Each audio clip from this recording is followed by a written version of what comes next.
Kaedah PDPC yang pertama ialah strategi. Strategi bermaksud pelbagai cara untuk mencapai tujuan. Strategi juga dapat disebut sebagai perilaku yang diambil oleh seseorang yang menggambarkan berbagai tindakan terkait dengan keadaan atau permainan. Mempertimbangkan terhadap teori, pendekatan, kaedah, teknik pengajaran dianggap landasan penentuan pendekatan kaedah dan teknik pengajaran. Klasifikasi strategi pengajaran dan pembelajaran. Yang pertama ialah berpusatkan guru, yang kedua berpusatkan murid, yang ketiga berpusatkan bahan dan yang keempat berpusatkan masalah. Strategi pertama iaitu berpusatkan guru. Guru memainkan peranan yang utama. Guru yang menguasai dan mengawal segala aktiviti pelajaran. Guru banyak memberikan penerangan dan murid mendiamkan diri. Kaedah dan teknik yang digunakan seperti penerangan, demonstrasi, syarahan, bercerita dan pengajaran secara makro. Strategi yang kedua iaitu berpusatkan murid. Murid memainkan peranan yang penting. Kaedah dan teknik yang digunakan seperti inquiry, penemuan, perbincangan, main peranan dan sumbang saran. Murid digalakkan melibatkan diri secara aktif. Guru merupakan seorang pemimpin yang membimbing murid menjalankan aktiviti pembelajaran. Strategi yang ketiga ialah berpusatkan bahan. Guru menyampaikan pengajaran dengannya lebih mudah, lebih menarik serta lebih berkesan. Murid boleh memahami pembelajaran dengan lebih bermakna secara sendiri atau berkumpulan tanpa kehadiran guru. Kaedah yang berkaitan ialah audio-visual dan penggunaan projektor, televisyen, komputer dan sebagainya. Strategi yang terakhir ialah berpusatkan masalah. Strategi ini dilaksanakan dengan penyediaan guru. Boleh dilakukan sama ada secara berkumpulan atau individu. Murid harus dapat mengatasi rintangan untuk mencapai matlamat selain memerlukan proses penaklukan yang agak tinggi.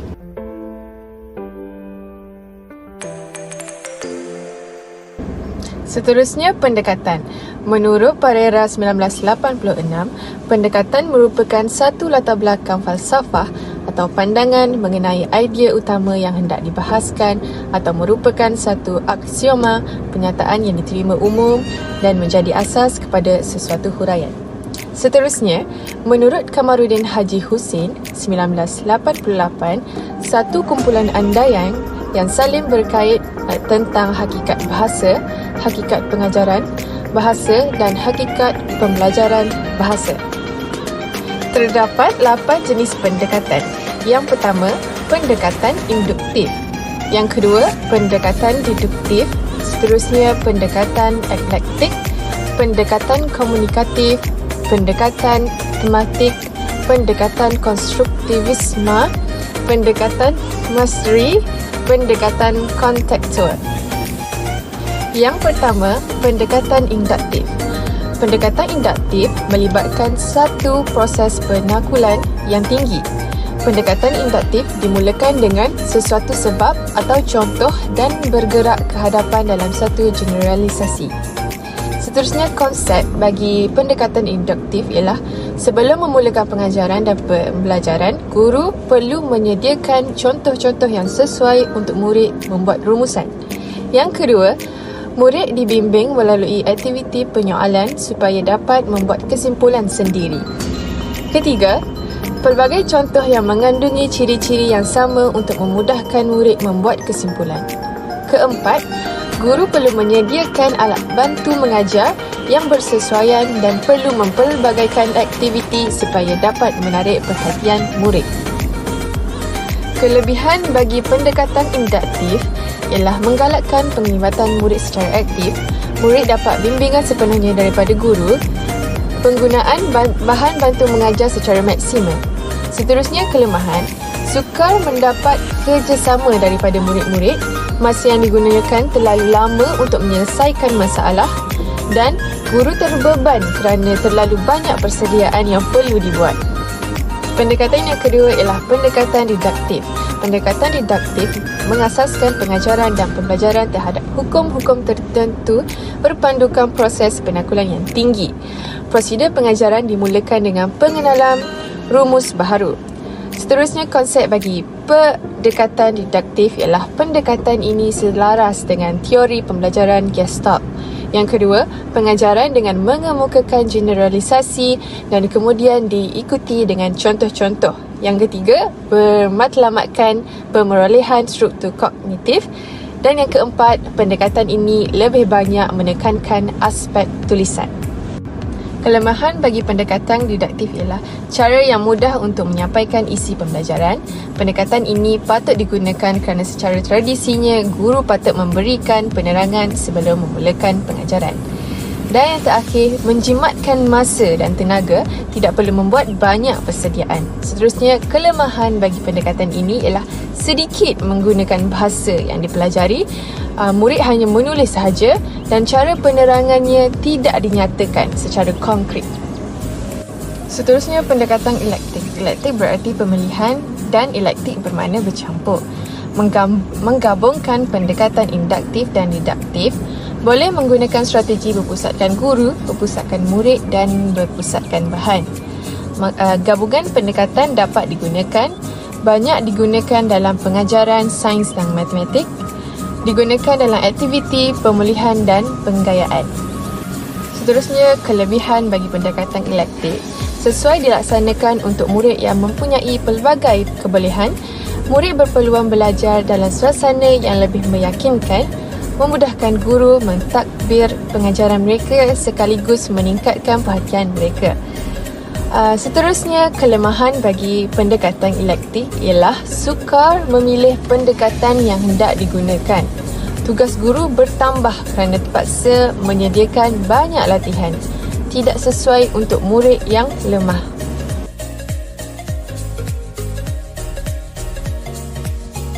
Assalamualaikum.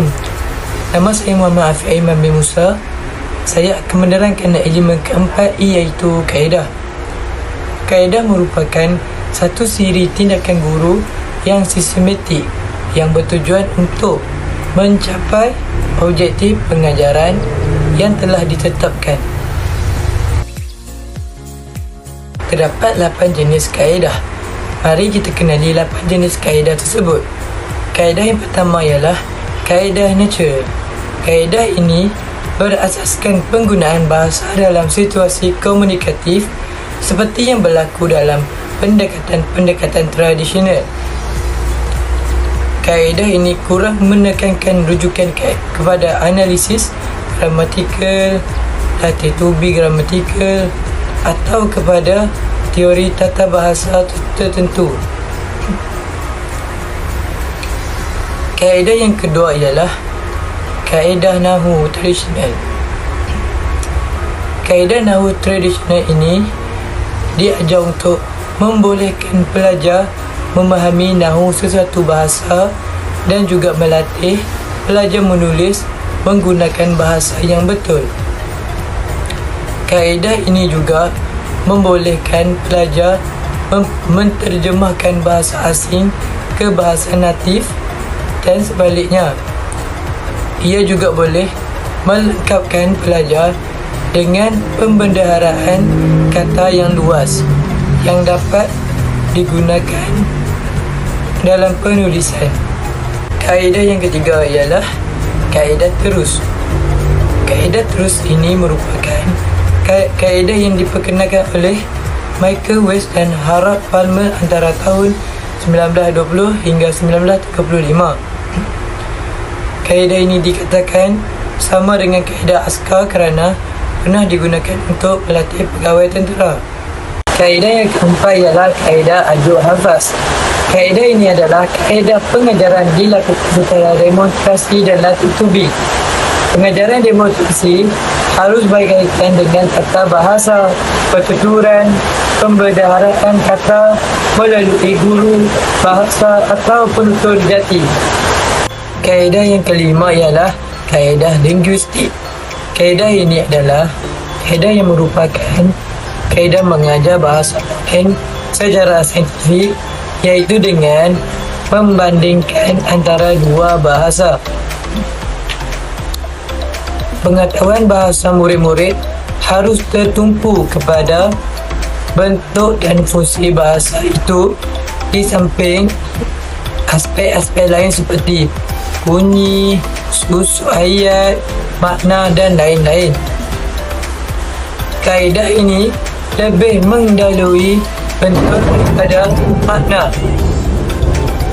Kaedah yang keenam ialah kaedah kognitif.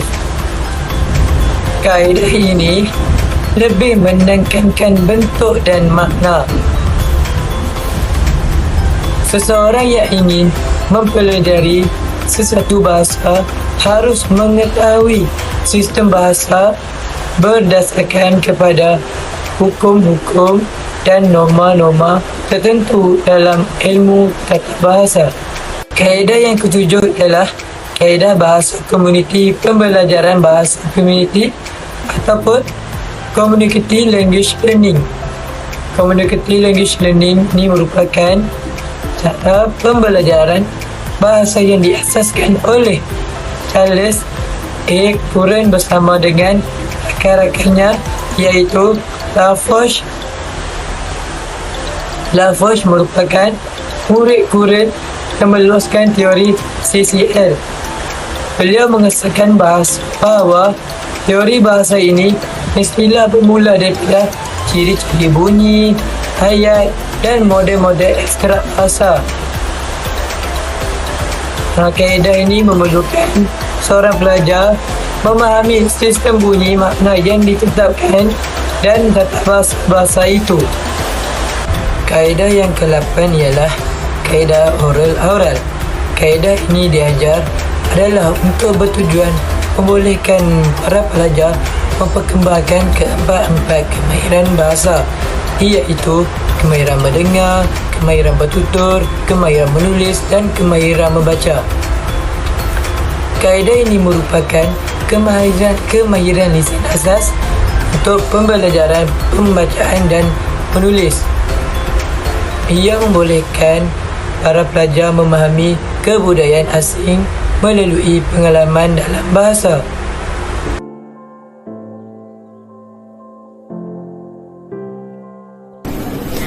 Sebelum saya menjelaskan teknik-teknik yang digunakan dalam PDPC, pertama sekali saya ingin menjelaskan definisi tentang teknik dan apa itu teknik.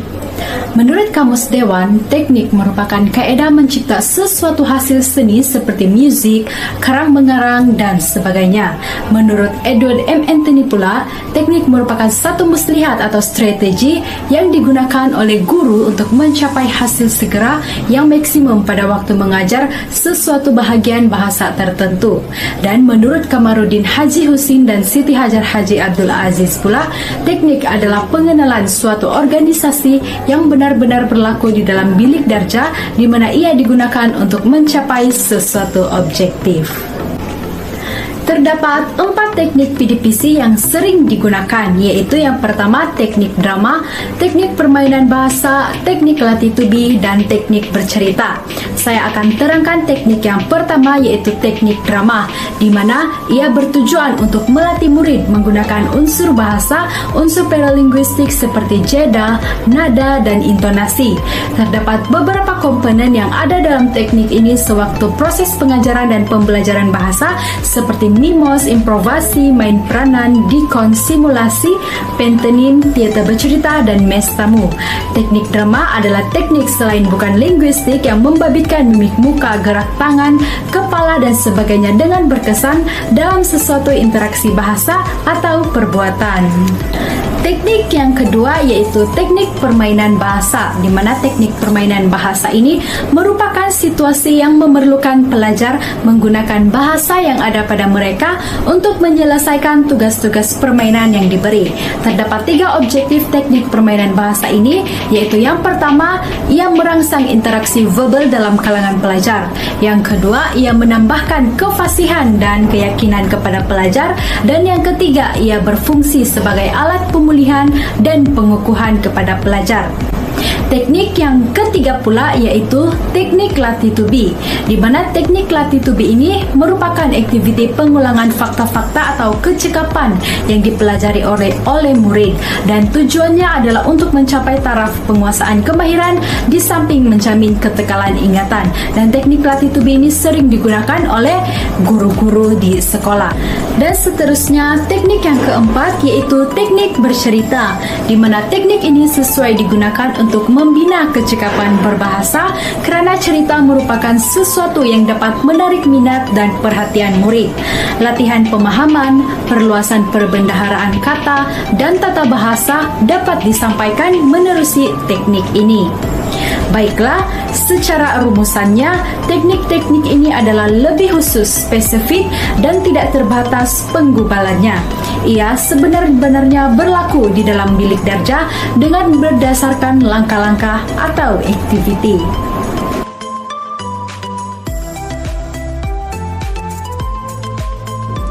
Inovasi yang pertama ialah roda kata tugas. Bahan-bahan yang diperlukan ialah kertas mani lekat, gunting, jarum, tanah liat mainan dan pen penanda. Objektif bagi permainan ini ialah meningkatkan kefahaman murid mengenai kata tugas, membantu murid mengenal jenis kata tugas dan meningkatkan kebolehan murid dalam menulis ayat berbentuk kata tugas. Kelebihan permainan ini ialah murid lebih berminat untuk belajar dengan adanya permainan. Dapat memastikan semua murid dapat melakukan aktiviti secara berkumpulan. Hasil dari pembelajaran, melatih murid berinteraksi dengan bebas sesama mereka. Guru dapat mengenal dengan mudah kemampuan murid dan kelemahan murid semasa bermain. Murid tidak mudah untuk berasa bosan dengan pengajaran. Menggalakkan murid untuk berimajinasi. Membina keyakinan diri murid untuk menulis dan bercakap. Menggalakkan murid bekerjasama dan hubungan sosial. Cara permainan bagi roda kata tugas ini ialah sebuah roda dibahagikan kepada beberapa jenis kata tugas seperti kata penguat, kata nafi, kata pemberi dan sebagainya. Murid dibahagikan kepada beberapa kumpulan mengikut nombor kumpulan. Setiap kumpulan diarahkan untuk melatih seorang ketua kumpulan. Setiap ketua kumpulan akan memusingkan roda mengikut giliran dan diminta untuk membina sebuah ayat bersama ahli kumpulan mengikut jenis kata yang mereka peroleh. Setiap ahli diwajibkan untuk menulis di papan putih di hadapan kelas. Setiap kumpulan diminta untuk membuat ayat sebanyak 5 kali. Inovasi yang kedua ialah kotak beracun. Bahan-bahan yang digunakan ialah kotak, kertas, gunting dan pita pelekat. Objektif bagi inovasi ini ialah murid akan lebih fokus dan beri perhatian terhadap apa jua yang disampaikan oleh guru. Meningkatkan kebolehan murid dalam menulis ayat berbentuk apa jua kata. Meningkatkan kefahaman murid terhadap sesi pengajaran tersebut. Kelebihan kotak beracun ini ialah murid akan lebih cenderung untuk lebih tertarik dengan permainan kotak beracun ini. Dapat melihatkan kesungguhan murid dalam permainan kotak beracun.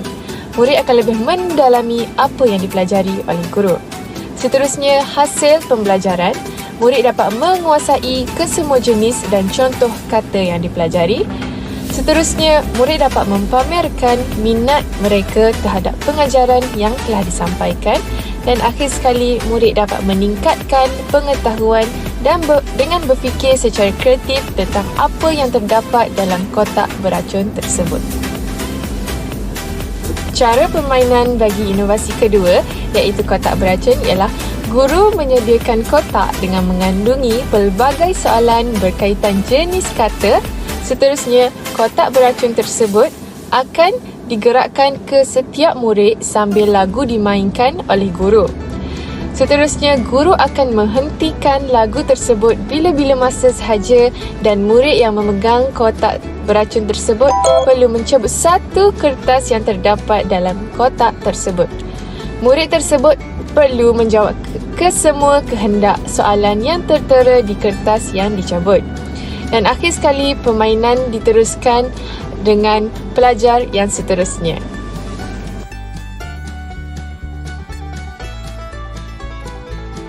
Inovasi yang saya akan jalankan ialah penggunaan quizzer. Bahan-bahan yang saya akan gunakan untuk menjalankan inovasi itu ialah pautan link sahaja. Objektif bagi pelaksanaan inovasi ini ialah meningkatkan kemahiran teknologi pelajar, meningkatkan motivasi pelajar dan menjadikan pembelajaran lebih menarik. Antara kelebihan inovasi ini ialah dapat meningkatkan kemahiran IT pelajar, dapat meningkatkan semangat belajar pelajar, dapat menjadikan pembelajaran itu lebih sistematik. Hasil daripada pembelajaran ini ialah murid dapat bersaing secara lebih sihat dan bersemangat, dapat menghafal pelajaran dengan lebih mudah dan dapat mengubah pemikiran pelajar bahawa belajar itu membosankan. Cara permainan ini dijalankan ialah guru akan menyediakan pautan link untuk mengakses laman sesawang quizzer dan memberikan nombor kod sesawang kepada pelajar. Setelah pelajar masuk ke dalam laman sesawang quizzer, pelajar akan memasukkan nombor kod yang diberikan oleh guru. Pelajar akan bermula bermain permainan seperti dam ular yang disediakan oleh guru di dalam quizzer. Pelajar yang dapat menjawab soalan dengan betul akan naik ke tingkat ke atas, manakala pelajar yang menjawab dengan jawapan salah akan kekal di kedudukan yang sama. Pelajar yang berjaya ke tingkat akhir dikira sebagai pemenang. Bahan-bahan yang digunakan untuk membuat origami bahasa ialah kertas, gunting, dan warna. Terdapat beberapa objektif origami bahasa ini, iaitu yang pertama, ia meningkatkan kreativiti dan keseronokan murid dalam mempelajari tajuk-tajuk dalam mata pelajaran bahasa Melayu. Yang kedua, ia dapat meningkatkan kefahaman murid mengenai apa-apa subtopik dalam bahasa Melayu. Dan yang ketiga, ia dapat meningkatkan kebolehan murid menulis dan membina ayat dengan pantas. Terdapat 4 kelebihan origami bahasa ini, di mana ia dapat melatih murid menjadi kreatif dan berinovasi dalam pembelajaran bahasa Melayu. Yang kedua, ia dapat meningkatkan minat murid belajar subjek bahasa Melayu ini. Yang ketiga, ia sesuai untuk murid dalam pelbagai peringkat umur, contohnya sekolah rendah dan sekolah menengah. Dan yang keempat ialah cara bermain yang mudah difahami oleh murid. Seterusnya, untuk hasil pembelajaran origami bahasa ini ialah murid dapat menguasai topik dan subtopik bahasa Melayu yang dipelajari. Seterusnya, murid dapat meningkatkan kemahiran berfikir dengan cepat melalui permainan ini. Dan yang terakhir, murid dapat meningkatkan kreativiti belajar mereka melalui permainan origami bahasa ini. Bahan yang diperlukan ialah kertas dan gunting. Untuk membuat origami ini, pertama sekali yang kita perlu lakukan adalah menggunting kertas menjadi bentuk segi 4 sama. Selepas kertas telah digunting menjadi segi 4 sama, kita perlu melipat kertas menjadi segi 4 sama yang lebih kecil, mengikut langkah ini.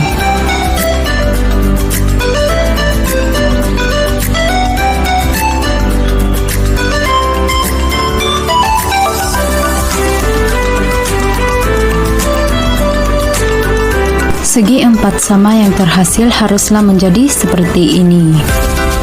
Segi 4 sama yang telah siap harus ditandai dengan warna dan terbahagi kepada 4 bahagian.